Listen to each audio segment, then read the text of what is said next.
Il y a beaucoup de patients qui sont rejetés par le médecin du fait de leur végétalisme. Et parfois, ça va complètement biaiser le raisonnement du médecin. Je ne sais pas, vous avez mal à la tête, ben, c'est à cause du végétalisme. Vous avez mal au ventre, c'est à cause du végétalisme. D'abord, remanger de la viande, puis après, on verra. Alors qu'en fait, les végétaliens devraient être considérés comme n'importe quel patient. Donc si votre médecin et un patient vient vous voir et a un problème de santé, bah, mais laisser le végétalisme de côté, ça n'a pas d'impact à ma connaissance sur la façon de diagnostiquer un patient.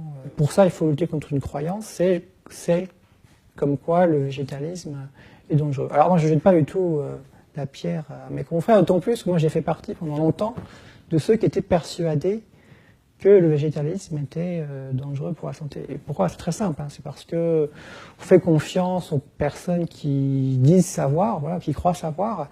Et comme l'écrasante majorité des professionnels de santé pensent que le végétalisme est dangereux, et comme aussi les recommandations officielles nutritionnelles disent que c'est une alimentation non viable, quand on est un jeune médecin, qu'on ne connaît rien à un sujet, et ben on fait confiance. On se dit qu'il y a eu des experts qui ont bien étudié le sujet, et puis avec le temps, on s'aperçoit que ben, ces soi-disant experts se sont en fait bien plantés.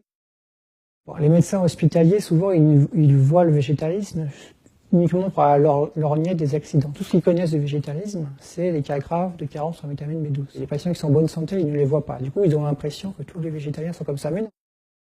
Vous dites même pas que vous êtes vegan, sinon ça risque de le perturber intellectuellement. Alors pas tous, hein, il y a des médecins qui sont très ouverts d'esprit, ou ça n'a aucun problème intellectuel. Mais pour d'autres, ça va complètement parasiter leur raisonnement. Il y a des cas de figure où il ne faut pas dire au médecin qu'on est végétalien.